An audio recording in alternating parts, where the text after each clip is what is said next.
I kept records because records made things fair. Of course, that is what I called it before my husband used the same word against me. 2 game cards, 1 paper sign, and my parents laughing from the couch. I thought family game night had finally given me the room I deserved. By morning, the sign was not the worst thing on record. My name is Daria Volkov. I was 35, and I worked as a corporate compliance trainer. I believed I was the woman who knew the difference between one mistake and a pattern. And of course, I trusted that skill more than I trusted softness. I kept records because records made rooms honest, or that was the clean name I gave it. That Thursday, the training room smelled like dry markers and coffee that had been sitting too long. I stood near the screen while 20 employees looked at my slide about repeat failures. The title said Documentation Protects Everyone. I wrote it myself. It sounded fair. I told them 1 missed deadline was not a case. 3 missed deadlines with dates, messages, and witness notes became a pattern. A few people nodded. 1 woman wrote it down. I liked that. It meant I had made disorder behave. My phone buzzed beside the laptop. Noah had sent a photo of the townhouse hallway. The loose door sensor was fixed. He had added a short note saying it should stop beeping at night now. 1 sensor. 2 screws. No reason for irritation. Still, I opened my notes app and added it under N patterns. Over-explains repairs. Needs praise for basic tasks. I did not call that cruel. I called it memory. That evening, the house smelled like ginger rice and the lavender detergent Noah used because I once said the city smell followed me home. He had left my plate under foil and was kneeling by the hallway door, checking the sensor again with a small screwdriver. He asked softly if something had changed between us. That was Noah's way. No heat, no hard edge. A question placed down carefully like it might bruise if handled badly. I told him nothing had changed. I said work had been heavy. Of course I said that. Work was always the best place to hide. He said I had been writing things down after we argued. He said he had seen the notes app once or twice and he wanted to know if it was about him. What he meant was that he was scared of becoming a case file in his own marriage. What I heard was that he wanted access to my private thoughts. So I told him records helped me stay sane when people repeated the same behavior and then acted surprised by consequences. He put the screwdriver on the console table. Not hard, not dramatic, just down. Later, he opened the kitchen drawer and took out an old game scorepad from our first apartment. The paper was bent at the corners, with cheap blue lines and his neat numbers from years ago. He asked if we should host game night again soon, like before. I looked at the scorepad, then at the phone in my hand. For the first time, family game night sounded useful. The coffee shop near my office smelled like steamed milk, burnt sugar, and wet coats hanging too close to people's chairs. I kept records there too, though not on paper. I kept them in the way people looked at me when I entered, in who moved their laptop bag from the empty chair, in who remembered my name without checking the calendar. Reed Coleman remembered my name. He was not part of my company. He consulted with our legal vendor group, which meant he appeared in meetings with clean cuffs, careful shoes, and the relaxed face of a man who never had to prove he belonged. He had watched one of my compliance seminars that afternoon from the back of the room. Afterward, while people folded handouts and pretended not to check their phones, he came over and said, "I made rules sound dangerous." It was a ridiculous compliment. Rules were not dangerous. They were useful. They were the thin line between a mess and a report. Still, I smiled. He asked where he could send a policy question. My company email was on the final slide. It had been there for 40 minutes. I gave him my personal number anyway. 1 phone, 2 thumbs. No reason to pretend my hand moved by accident. That was the first active choice, though I called it networking. Noah texted at 6:30 asking if I was leaving soon. I was sitting in the parking garage with the engine off, reading Reed's first message. It was not improper enough to accuse. That was the nice part. He said my answer during the Q&A had been sharp, and that my husband must enjoy living with someone who never missed a pattern. Husband. The word sat there like it had been placed between us to make everything clean. I typed to Noah that the session was still running. It had ended 20 minutes earlier. Then Reed sent another message, asking if I ever got tired of being the only competent person in a room. I read it twice. I kept my face still even though no one was there to see it. At home, Noah had dinner waiting. He was at the kitchen table with the old game scorepad beside his elbow. Not placed like evidence, just there, because Noah believed objects could wait quietly and be understood later. He asked about my day. I told him it was fine. He asked if the seminar had run late. I said yes. He looked at me for 1 second too long, then looked at the phone in my hand. That was his flaw. He saw too much and said too little. He noticed the crack, then tried to fix the weather around it. The next evening, I went to Marissa's apartment after work. Her balcony barely fit 2 chairs, but she liked standing outside with wine because she said city noise made bad thoughts sound less serious. The candle on her balcony table smelled like fake coconut, too sweet for October. Marissa had known me since university. Back then, she called my sharpness ambition. She still did because calling it cruelty would have made her responsible for enjoying it. I told her Noah was getting strange about my notes. She asked if I meant the husband performance file. I told her not to call it that. Then I laughed, because of course I did. I read her a few entries from N Patterns. Forgot almond milk after saying he would buy it. Over-explained door sensor. Looked at Pavel too long before answering a joke. Said we should host game night like the old days, as if nostalgia fixed personality. Marissa laughed at the Pavel one. She said maybe Noah needed to hear the list out loud someday.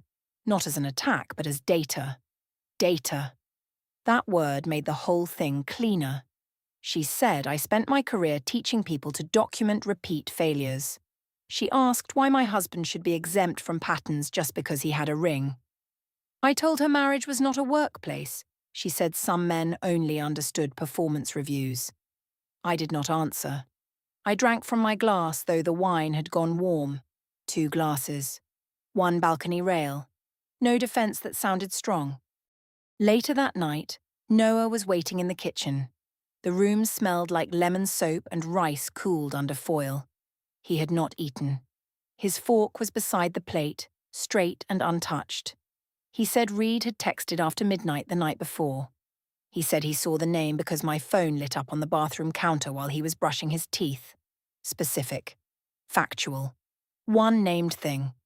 That was how Noah came to pain. He brought one object and placed it between us. He asked what happened there. What he meant was that the shape of our marriage had started to scare him. What I heard was a quiet audit. I told him Reed was a work contact. I said adults exchanged messages after office hours. I said he only cared because another man had treated me like someone interesting. Noah said he had not called me uninteresting. I told him he did not have to. His hand moved toward the plate, then stopped. He put the fork in the sink without eating. That was the consequence. Small, like Noah's consequences always were. 1 fork, 1 plate, no raised voice. The next morning, Lena called him while I was getting ready. I heard her voice from the hallway because Noah had put the phone on speaker while tying his shoes. She asked if he was still coming to her place Sunday to help with shelves. He said yes. Then she asked if everything at home was all right. He did not answer fast. I walked out and asked if we were doing family concern now. Lena went quiet. Noah said he would call her back. I added her name to the ledger later. Lena noticing too much. By Friday, Marissa had helped me turn the notes into categories. Social weakness, practical obsession, lack of ambition, poor emotional presence, family embarrassment. I told myself categories made it less personal. Noah found me at the kitchen table that night with my laptop open. He asked, specific again, why his name was beside the phrase, poor emotional presence. I said because private conversations had not worked. He said we had not had private conversations. We had had me making jokes in front of people and him trying not to answer in a way that embarrassed us both. That should have slowed me down. Instead, I heard defense. I told him if the records were unfair, he should not fear them. His face changed by almost nothing. He closed the laptop gently with 2 fingers and said he was not afraid of criticism. He was afraid I had invited people who already laughed at him to help me decide what kind of husband he was. I opened the laptop again after he left the room. Under N patterns, I added, treats accountability like humiliation. The old scorepad stayed on the counter all night. My parents' living room smelled like cider, pizza boxes, and the old carpet cleaner my mother used before guests came, even when the carpet looked fine. Family game night had always been loud there. Too many chairs near the coffee table, too many bowls of chips, too many people giving advice before reading the rules. That Saturday, it looked perfect for what I had not admitted I wanted. Victor sat in his usual armchair with a cider bottle balanced on one knee. My mother, Alina, kept walking between the kitchen and the sofa, asking if anyone needed plates while already holding plates. Pavel had his phone out, ready to film anything embarrassing. Marissa sat cross-legged on the rug, close enough to touch my ankle when she wanted me to look at a card.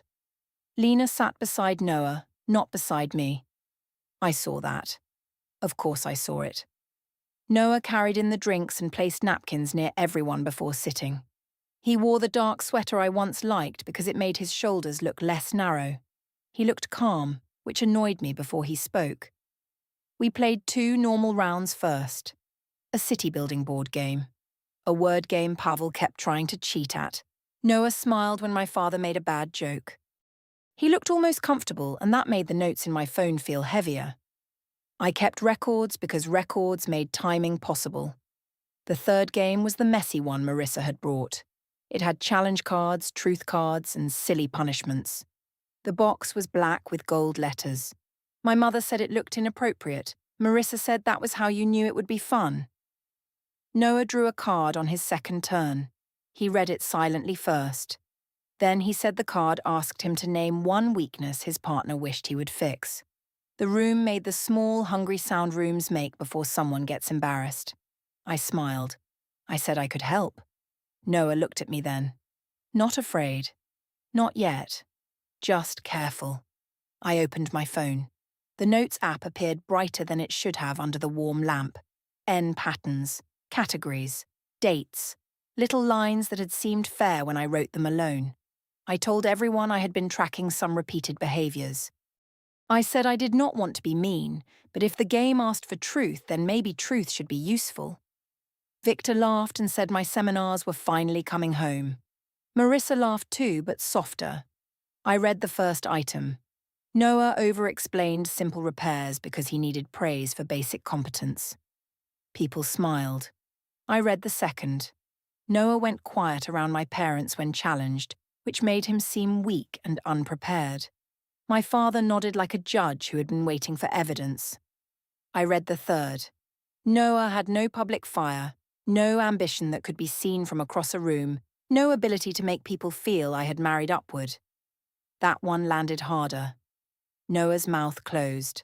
Lena looked at me without blinking. Pavel still held his phone up, but his smile had thinned. Noah asked if we could speak in the hallway. Quiet. No force. No performance. I said men always wanted privacy when public truth became inconvenient. That sentence got a laugh from Victor first. Alina covered her mouth. Marissa touched my ankle once fast, like a warning or approval. I chose approval. The next card gave a punishment for anyone who tried to skip a truth. Marissa said Noah had tried to move the scene into the hallway, so maybe he needed a penalty.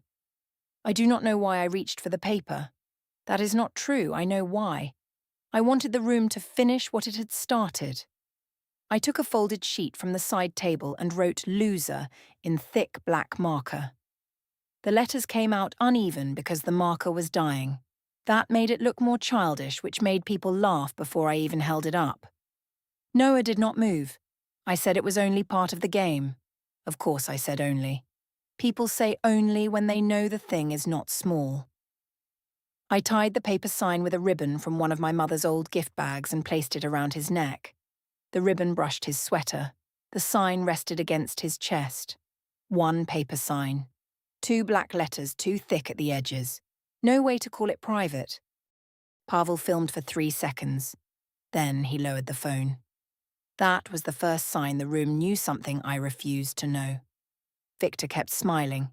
He said maybe Noah would finally pass his wife's review. Alina laughed, but her laugh ended early. Lena stood and asked Noah if he wanted water. He said no. Noah looked at me, then at the old game scorepad on the table. He had brought it because he thought it might be sweet to use again. His neat old numbers sat beside my messy new punishment. He asked, still quietly, if I was finished. What he meant was that he wanted me to see him before I continued. What I heard was that he wanted the last word.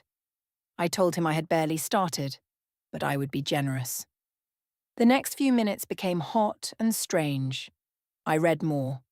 Not all of it. Enough. He forgot emotional dates unless they were calendar reminders. He made practical care his whole personality. He turned every conflict into a repair task. He looked at my family like he needed permission to exist. The laughter changed each time. At first it came fast. Then it came in broken pieces. A small sound from Victor. A late sound from Marissa. Nothing from Lena. Nora had been invited but could not come. She texted during the game asking how it was going. I sent a photo of the cards, not the sign. She did not answer. Noah sat with the loser sign against his sweater and did not touch it. His stillness began to feel like an accusation, so I made it his flaw. I said this was exactly what I meant. He could not even defend himself with energy. Lena said my name once. Not loud, not dramatic, just my name. I said she could relax because it was a game. Noah removed the sign slowly. He did not rip it. He did not throw it.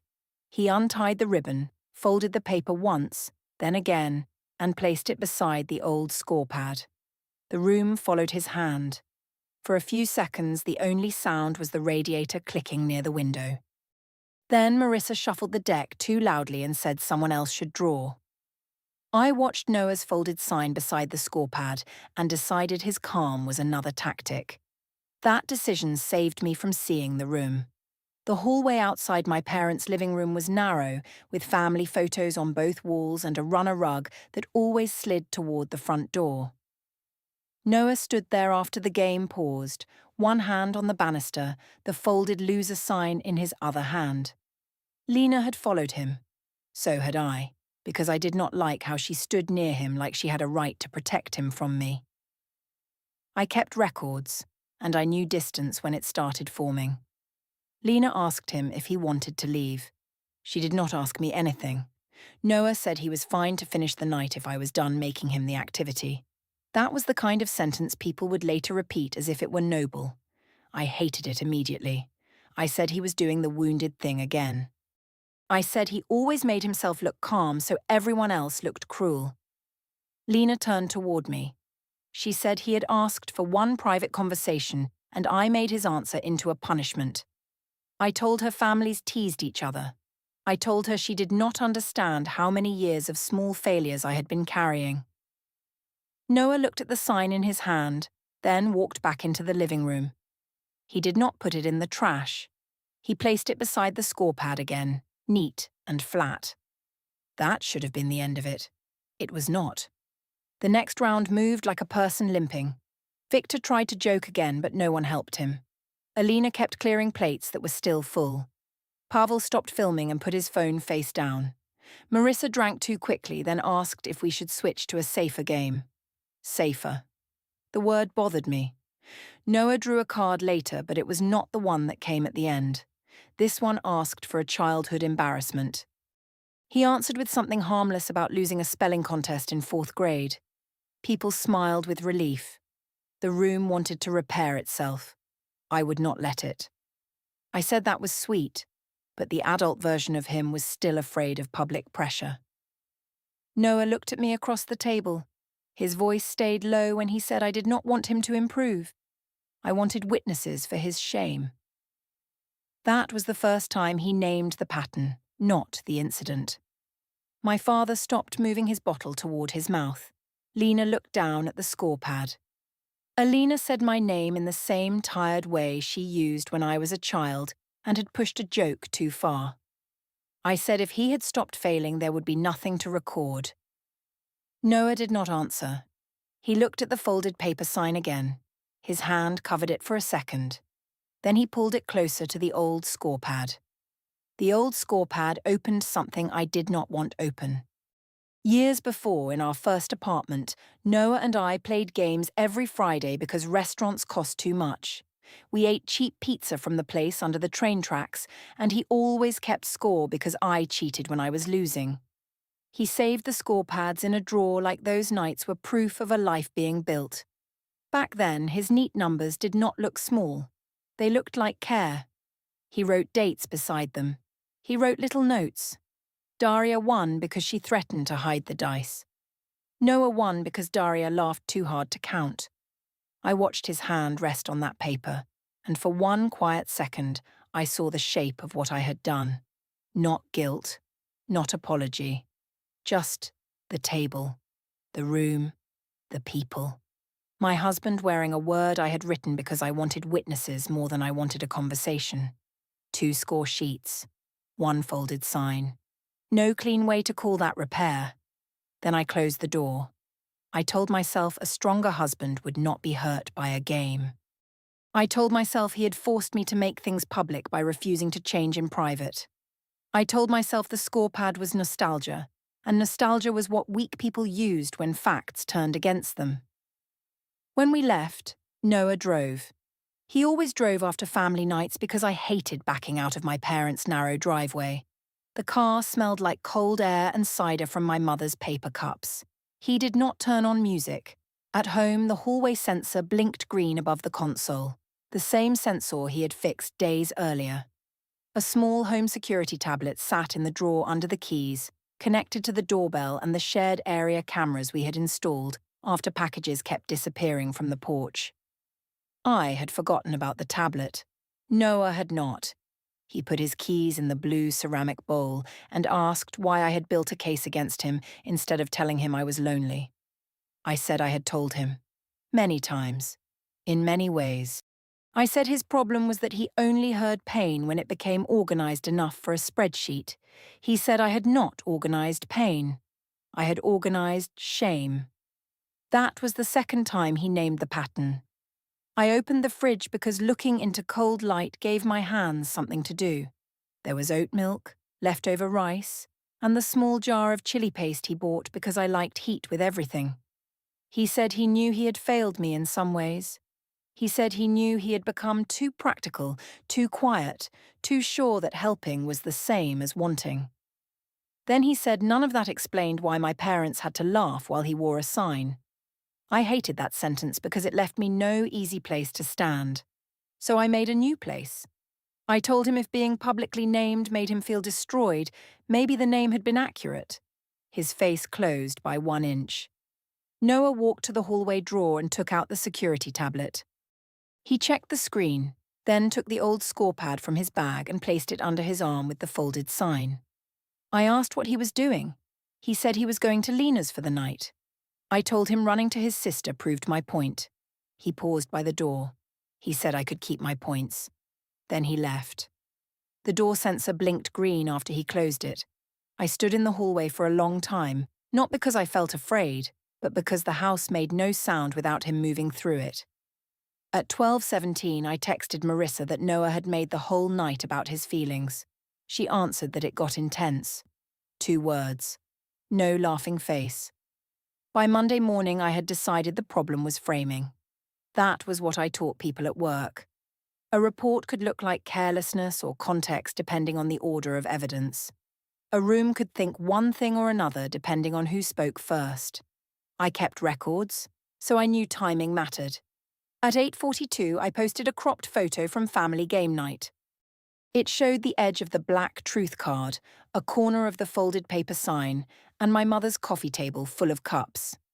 It did not show Noah's face. I was careful about that. And of course, I gave myself credit for being careful. The caption said, "Marriage feedback night got a little too honest." It was a joke if you wanted it to be a joke. Marissa liked it first. then unliked it, then sent no message. Nora viewed it and did not react. Pavel did not view it until afternoon, though he was always online before lunch. At work, the compliance floor smelled like printer heat and someone's cinnamon gum. I stood in the copy room printing incident templates, while Reed messaged me from somewhere that looked easier than my day. He asked if I was surviving domestic court. He used the word court as a joke. I told him Noah was performing dignity. Reed replied that dignity was useful until it required paperwork. That should have sounded like distance. I called it humour. Noah came home that evening to collect clothes. He had not warned me. His car pulled into the driveway at 6:10, and the hallway sensor sent a small alert to my phone. That irritated me, the idea that his own house now announced him to me like a visitor. He came in with Lena. She stayed near the front door. Not inside enough to be rude, not outside enough to be absent. I told her she did not need to supervise. She said nothing. Noah walked upstairs and packed with clean, quiet movements. Socks, work shirts, chargers, the small toiletry bag from the bathroom cabinet. He did not take much. That made it worse because it looked temporary enough to deny and final enough to understand. I followed him to the bedroom doorway. He said he wanted one conversation. No parents, no Marissa, no posts, no records. Just us. Final and clean. That was how he sounded. Not begging, not angry. Like a man placing one last cup on a table before leaving the room. I said he had wanted privacy from the beginning because privacy protected his image. He said privacy protected whatever was left of us. That was too good a sentence. I hated when he found those. I told him the one thing he could not deny. I said he loved me through errands, repairs, and quiet usefulness, but he stopped making me feel desired in front of anyone. Noah looked at me then. He did not refute it. For once, his silence did not feel like weakness. It felt like a door he knew better than to open too fast. He said that might be true. He said he had thought showing up, fixing things, planning things, and keeping the house steady counted as love. And maybe he had hidden behind that because desire required more risk than usefulness. I wanted to win that moment. I had said the accurate thing, the thing under all my uglier things. Then he added that being right about that did not explain the sign. The room turned practical again. Bed, suitcase, charger on the floor, on. Lena in the hallway downstairs, probably hearing nothing and understanding enough. I said the sign was part of the game. He said I had made him wear a word I had been writing about him for months. I said he had not changed without pressure. He said pressure was not the same as a crowd. I crossed my arms because my hands had begun moving. I did not like that. I told him he always made me sound worse by staying calm. He placed folded shirts into the bag. Then he reached into the side pocket and took out the old game scorepad and the folded loser sign. He set them on top of the clothes. That was the silent decision marker. He was not taking socks and chargers. He was taking proof. I asked if he planned to keep souvenirs. He said no. He said he planned to keep records. Those words should have stopped me. Instead, they insulted me. Records were mine. That was my language, my defense, my clean little wall between truth and chaos. Hearing him use the word made it sound stolen. I told him he could make his little file if it made him feel powerful. He closed the bag. Downstairs, Lena asked if he was ready. He said yes. I followed them to the hallway. The blue ceramic key bowl sat on the console table with his keys missing from it. He had taken them earlier. I did not like seeing the empty space. I said he was turning one bad night into a marriage crisis. He stopped by the door and looked at me. He said the night was only the first time other people had to watch what he had been living beside. Lena's face changed. Not surprise. More like the last piece of a picture fitting into place. After they left, I stood with my phone in my hand and tried to rebuild the room. I texted Marissa that he had come with Lena like I was dangerous. Marissa sent one small grey heart and nothing else. That was all. A month earlier, she would have sent voice notes, jokes, names, little sharp lines I could borrow. That night, there was only the heart, sitting there like a stone. I called Alina next. My mother answered on the fourth ring. I told her Noah was making the game night into a whole thing. She said my father had not slept well after Saturday. She said Pavel had sent her part of the video and that perhaps I had gone further than necessary. Further than necessary. Not wrong. Not cruel. Further. That was my family's version of concern. I said everyone laughed. She said not by the end. I ended the call before she could sound more careful. Reed messaged at 10:03. He asked if my husband was going to make this public. My husband. Not Noah. Not the man. My husband. Like Reed had discovered a legal object in the room. I told him Noah had no real leverage except his wounded face. Reed did not answer for 16 minutes. Then he wrote that he hoped I was keeping his name away from all of this. 3 messages. 1 grey heart. No one standing where I expected them to stand. The next morning, I changed tactics. I sent Noah a message that sounded like compromise. I said I had been harsh. I said public humour sometimes went too far. I said if he wanted, we could talk with my parents present, so everyone could reset the tone. I wrote it carefully. Soft enough to seem generous, public enough to keep the room from becoming his. He answered after 3 hours. He said no. He said any real conversation would happen privately or not at all. That made me feel cornered. So I crossed the line I had still been pretending not to see. I uploaded another post, this time without a photo, only text. I said some men called accountability humiliation because they had survived for years on being quietly disappointing. I did not name Noah. I did not have to. By evening, Nora had unfollowed me. Pavel sent one message asking me to take it down. Alina did not call. Marissa did not react. Reed went quiet for the rest of the night. Noah sent no message at all. That silence was worse than any speech because it did not ask anything from me. The county family court intake office smelled like toner, wet coats, and the flat air of people waiting for their names to be called. I went there because Noah had asked me to meet him for what he called a formal next step.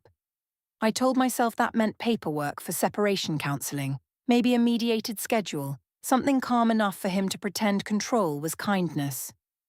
I wore a cream coat because cream looked composed if you kept your hands still. Noah was already there with Lena. She sat beside him, not close but clearly with him.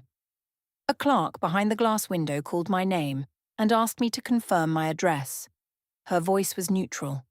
That made the room feel smaller. She handed me a packet with a blue cover sheet. Petition for dissolution of marriage with temporary financial and property orders. I read the title once, then again. Then I smoothed the corner with my thumb because the paper had bent near the staple. The first status hearing was scheduled for July 22nd, 2026.